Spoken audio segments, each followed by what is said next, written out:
Welcome to Streaming Wars, the show that pins every streaming service against one another, while also helping you, our viewers, decide what to watch and what to skip. I'm Chelsea Schwartz. I'm Yael Tygiel. And thanks for joining us here on that hashtag show. So today we're going to take a deeper look at Netflix, or as we like to call them, King Netflix, because they rule all of the services in our opinion. So Netflix launched their streaming app actually in 2007, but it didn't become available for like TV as an actual app until 2011. So they've been on this streaming game for almost a decade now. And they've got over 192 million subscribers worldwide. They're almost at 193. And depending on how long ago you subscribed or if you join now, you pay anywhere from $8.99 a month to $15.99 a month. So Netflix seems to also have the amazing ability to predict the future. The heads of the company could see the streaming trend years in advance. We're talking like 3 to 5 years down the line. So they started heavily investing in the original series, the original movies. Like they're not just a streaming app. Everybody considers Netflix to be the streaming company, when really what they are is now a studio / a TV network and a streaming app. So they've got reality shows, they've got competition series, they've got dramas and comedies, sitcoms, musicals, anime, everything. And the heavy investment that they put into this 5 years ago is paying off with things like The Witcher, which was viewed over 76 million views, like unique viewers in its first month. Yeah, but that brings us to some of the negatives of Netflix, is that they keep their viewership, their ratings, their numbers pretty secretive as to how they calculate these things. So while they have this number of millions of viewers, is that specific accounts viewing it? Is it multiple views? Is it rewatches? There are a lot of questions that go in that you don't have, that you have with something like cable television with the Nielsen rating. That's a very transparent thing. And Netflix likes to keep their stuff a little bit secret. Yep, that is definitely true. I was like, but with that, they definitely seem to have created the mold that every streaming service now follows. And on top of that, they continue to create trends before anybody else. Like their diversity casting is, you can't compare it to anything else. Like they blow everyone out of the water. Absolutely. I think they've done a lot of great things with their casting decisions, with the content. As you mentioned, it is all over the place. It is anime, it is reality, it is drama, it's musical, it's any genre you want, they have, and they are creating their own, which is amazing.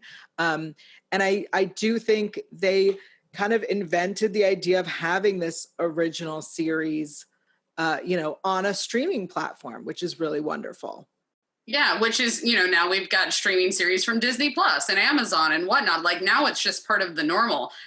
But they knew that they had to do this before anyone else was doing it, because their library titles weren't going to last forever. Because as we can see now, everything's just being pulled off of Netflix. Like just a couple days ago, all of that 70s show got removed. I was in the middle of watching it and was like, oh, suddenly it's not here now.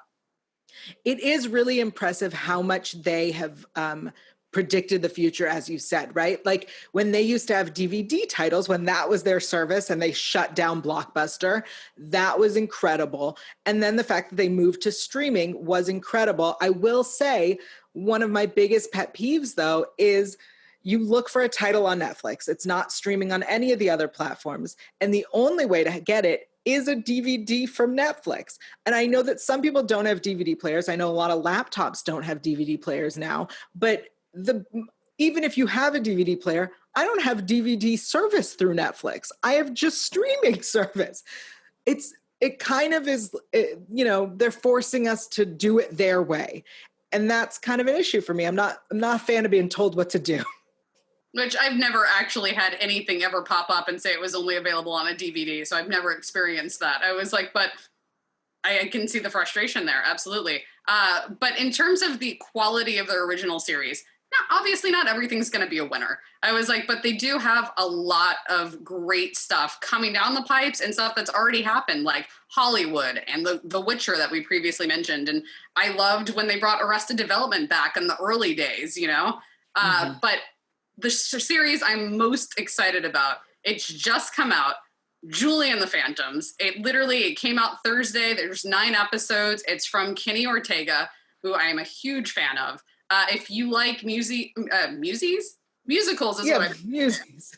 If you like musicals, like Descendants even, or like Disney Channel original movies, that kind of stuff, you're gonna love Julie and the Phantoms. And in fact, joining us today are special guests who worked on the series themselves. So Julie and the Phantoms is a musical series embracing life's ups and downs, following your dreams, discovering the power of your own voice. And it centers on Julie, who rediscovers her lost passion for music with the help of 3 ghosts, whom she then forms a band with, because obviously, So with us today, we've got Victoria Caro, who plays Kayla. She also helps choreograph. She's just really rad. We're super excited to talk to her.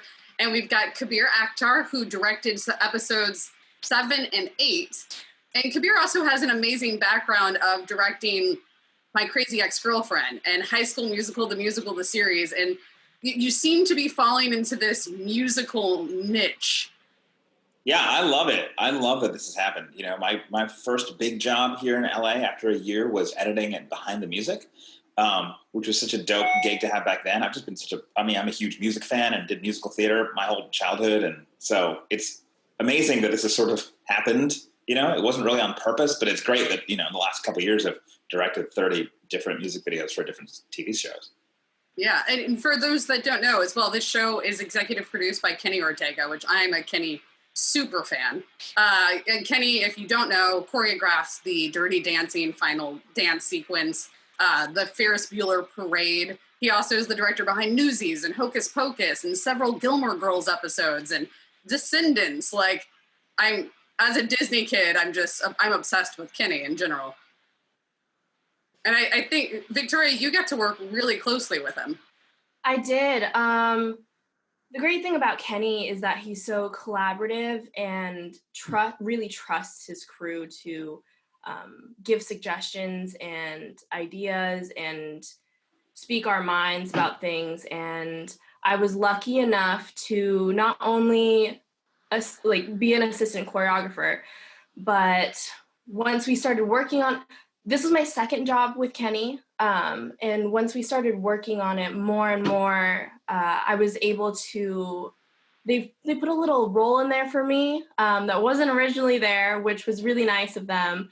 But outside of acting and dancing in it and choreographing in it, I was there side by side with Kenny, going through all of the dailies and going through all of the shot lists and working with the actors and just picking up all of the little tidbits of magic that he likes to share. And I love that about Kenny. He just, no matter what he's saying what he's thinking, so you understand completely what's going on. And he takes everything as a teaching moment, which I think is really cool because not a lot of sets that I've been on have given me that opportunity to learn as much. I think this is like a nurturer. Yeah, exactly. That's amazing. And speaking of the role that they gave you, for those of you that have seen the show, and if you haven't yet, spoiler, but you have one line in the series that if that line did not exist, the concept of the show would be defunct. I like to think it's all about what Tori did, holding the entire show together. Yeah, literally she's the fabric and the thread that ties it all together. It's really incredible. So don't disregard her literal role at all. Kabir, I'd love to talk to you about the art of directing a musical and how involved you are in that process, because it's very different from doing normal television. Yeah, it is. So much goes on, obviously, in the genesis of any work that we do, right? It's like collaborative medium where we're all kind of in it together. And you see, what Tori was saying, to end up, you sort of can start doing one thing and your role can expand pretty quickly. And as a director, the job is to sort of be overseeing the photography and the performance and, the intersection of those two and where they come together to tell a story. And with musicals, it's just different because you're looking to innovate, uplifting, fun, evocative styles, and to find a way to shoot things and film things that makes it really emotional. There were 3 songs in my 2 episodes. And they were all completely perfect harmony, which pays a big homage to Dirty Dancing. Right. And that, all 3 of them, perfect harmony, Edge of Great and Unsaid Emily, they're all completely different songs, completely different story points. And so I wanted to approach them, filming them all in a completely different way. The process is really, you start with a script, and the script is talking about kind of like what it's going to be like, and then just to try very hard to breathe life into it in a way that makes it as exciting and uplifting as possible. Can you talk a little bit about Unsaid Emily, which, wasn't like a big dance number, but still, evoked the most emotional response from the audience? I know that both Chelsea and I sob every time we watch it. Every time. Nice. Every time. To the point that when I listen to the soundtrack without the series playing, I'm still crying because the emotion is there. Thank you. There is no greater compliment, I think, to me and to everybody who worked on it. That was absolutely the goal. I know the showrunners, when they first saw it, Dave said the same thing. He was like, I cannot stop crying. I was like, yeah, it was, it starts with this piece of music, and they did such an amazing job writing it. It sounds so great. I've been listening to it for months, and I have the same thing. Like, that song, I think, was my favorite of the whole run of the whole thing. Wow. And yeah, that was one of those, it was scripted as this journey back through Luke's life, to like see sort of what was and what his life with his parents was like. And for us, it was just really like, how do we shoot this in a way that really, really tugs at your heartstrings, right? It's funny, actually, because one detail, for example, is that, you've seen it. It starts off, he's in his parents' house, and like, we just sort of do this time travel back with this, we shot with a motion control rig, which basically means the camera sort of dollies through the room, like his parents are there, and it kind of dollies around behind them. And we did that in multiple passes of the exact same shot, where the camera was computer controlled. So we do the exact same move, so we could change layers. Like, here's the parents now, here's the room empty now, here's the room empty then, and here's the parents fighting back in the day, all in one thing, on the way into the song and on the way back out of the song. And we were trying to, in our prep conversations, discussing, well, how do we make sure, if it's the same house, and we have this idea that their lives never moved on once their kid went missing and died, like, how do we show visually that time has passed if the house never changed, right? Like, if the furniture is basically all the same, back then and now, and somebody, I think it was our production designer, was like, what if it was Christmas then in the past? Which is the reason that we're like, yeah, that's great. And it's even sadder that it's like the holidays and supposed to be happy and uplifting. And, that helped drive all the rest of our outside stuff that we shot for that song look cold and frosty, which was good because it was like cold in November when we shot it. Oh my gosh. And it's funny how he just sort of threw that out there as an idea, and then it turned into like this underpinning of this story that just made it even more sad and more like clear to understand visually what was happening. Yes. Yeah. What a great decision. Yes. I think that it's really important when you're directing to, and if we're doing any job that is sort of higher up the food chain, to like just be receptive. So much of the job is to listen and to be paying attention to what's going on, because you could miss someone saying something like that as a joke and be like, oh no, that's just kind of funny, right? But then to actually have everyone on board, be like, wait, let's all discuss this. Is this really a thing? And to find out that it is a thing, I think really sent that over the edge. It's also really amazing. Like, you seemed in the 3 numbers that you got to get the most emotional response in all of them. Because even in Edge of Great, I noticed rewatching it again last night that Luke seems to be transmitting I'm not sure Julie likes me anymore. And then all of a sudden Julie and him connect, and he all of a sudden is reassured, and like everything's coming together, and there's this full blossom cocooning butterfly, and I love it. It's really well done. Like, good job, Kabir. Thank you so much. I think just, an important thing to say to people out there who are into musicals is that one thing we found working on Crazy Ex-Girlfriend, where over the course of 4 years, we did like 160 musical numbers, was that when you do these things, there's an instinct as a musician or a choreographer or as a camera people to be like, let's do cool visual stuff like in a music video. But that all has to be secondary to the story we're telling.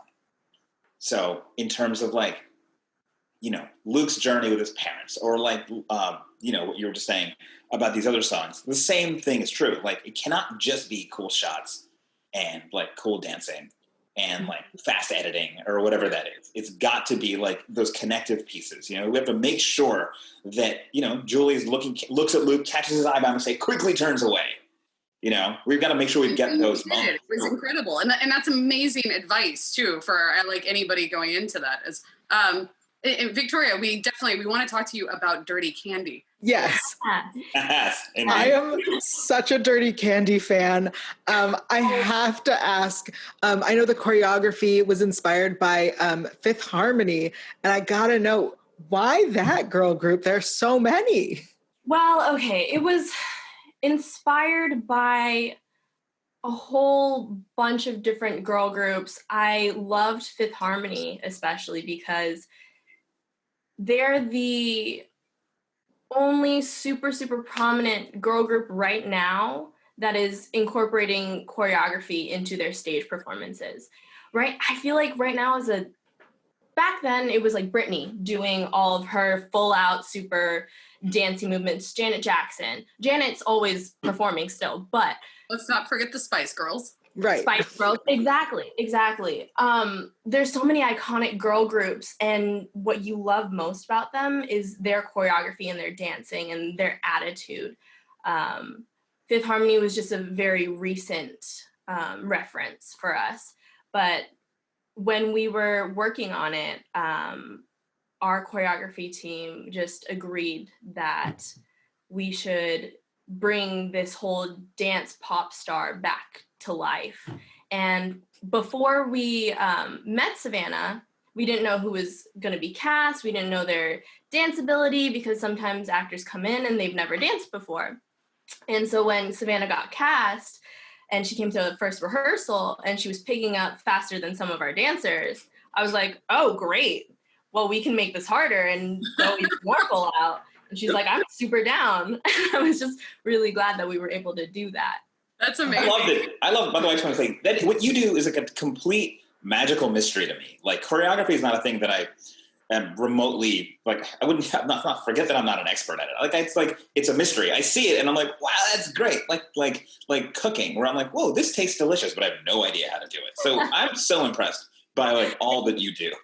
Well, I mean, I think you said it earlier about how these musical numbers just in TV and film, they just serve to move the story along.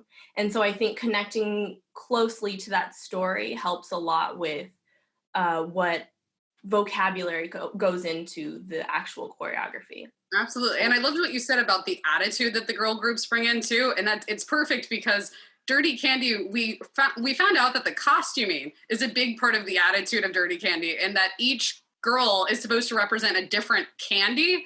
So yes. What candy was your character? Well, I got to work closely with Soyeon, the costume designer, and she was just explaining how she wanted, well, the backstory on Dirty Candy is Kenny was filming Descendants, and something with candy falling on the floor, but it's still being super, super fabulous. And he came up with the name Dirty Candy. And he was like, in my next thing, I need a girl group that's called Dirty Candy. And it fits Carrie perfectly because, as you can see with her relationship with Trevor, she's a little not damaged, but hurt. And she has a lot of things that she's working through, but she's still super, super fabulous. Mm-hmm. And so with Dirty Candy, the name, Soyeon was like, oh, I want everybody to look like a different type of Sour Patch Kid or a different type of Sour Skittle or something like that. And so we all we all had our own colors, and Soyeon was like, oh, what color do you want? I was like, I get to choose? Purple. Purple's my favorite. And she's like, great, perfect. And she's like, oh yeah, purple and pink go great together, and you and Savannah are supposed to be little besties. And she put, I'm not speaking for her, but I think that the whole Sour Skittles thing went into all of our sparkles and nice flashiness of it. So you're a purple Sour Skittle. I love it. Yes, I am. I mean, we knew that about you, like, long ago. All right. So let's close this up for everybody at home. I would love if both of you could give your best pitch for why people should watch Julie and the Phantoms. Oh, wow. Oh, that is a tricky thing that I was about to make Tori go first. I was about to make you go first. Maybe we could do it together. Why people should watch this show? I mean, why do people watch any show, right? Because they're fun and ideally fun and emotional, and you get attached to characters and love the storytelling. Yeah, I think along with all of Kenny's work, he likes to say that shows are good medicine for people. And I think that this show is definitely good medicine for people because there aren't a lot of shows right now that just make people smile. And I think the joy of this show just will make everyone smile, and all of the things that go with it, like Luke's journey and the journey of being dead and then brought back to life to bring music to people, I think people will really enjoy. Yeah, music, right? And all the music is so fun. Good. Fun.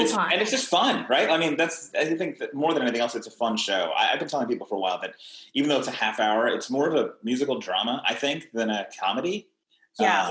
And, which makes it's cool that it's shorter but heavier in a way where it's like, it's serious and but it's also very engaging. I think it's very fun to watch. And all the songs are super catchy. So after watching the episode once, you're going to be stuck with Other Side of Hollywood in your head forever. Yes, that is the one that's always stuck in my head. And speaking of Cheyenne Jackson, if you were a fan of Descendants of Hades, wait till you see his performance. Phenomenal. Yeah.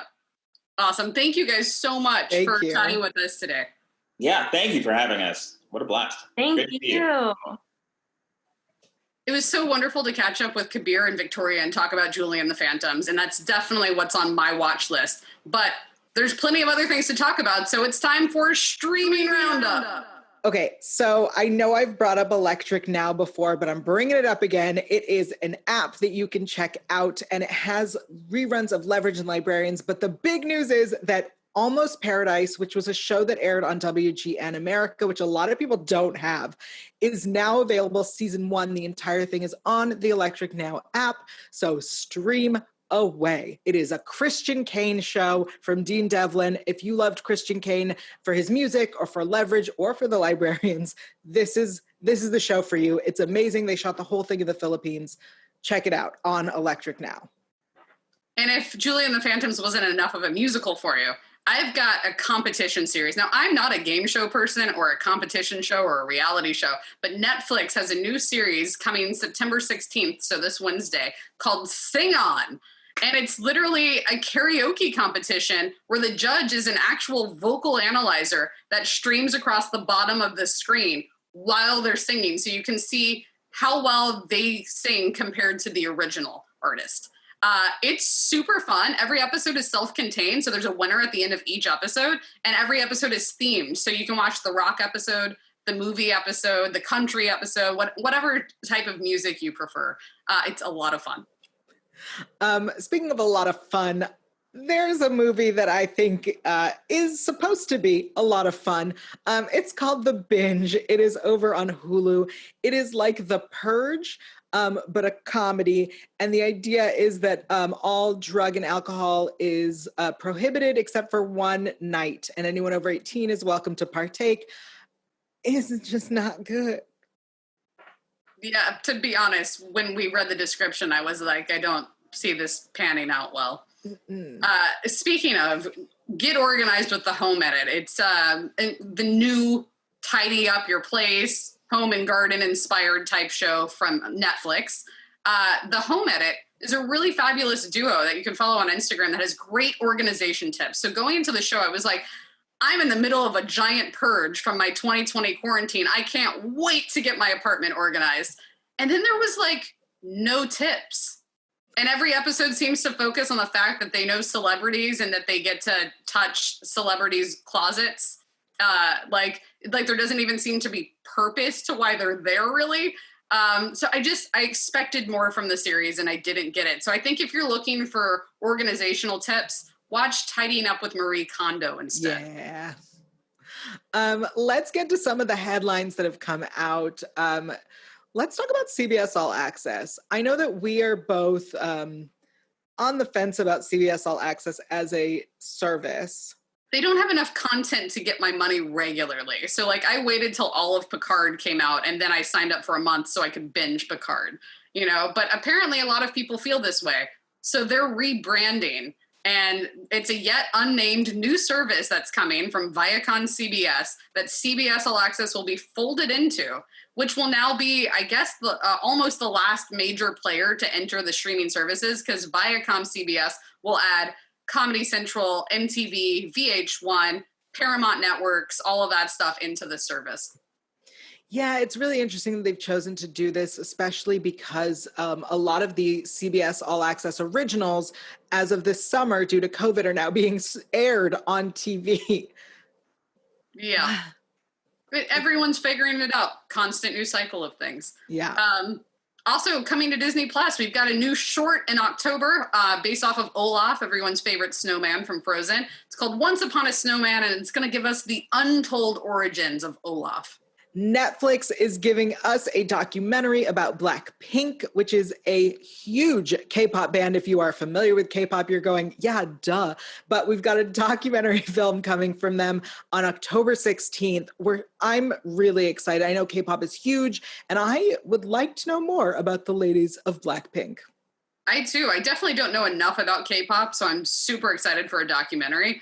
Also really excited that Zack Schneider, who is creating this amazing uncut Justice League director's 4-hour edition movie on HBO Max, is now doing an Army of the Dead prequel movie and spin-off anime series for Netflix. Interesting. Excited to see what happens from that. But speaking of HBO Max, they just announced their next Warner Max original. That's the HBO Max original film called Charm City Kings, and it comes out October 6th. 8th. I don't know why I said 6th.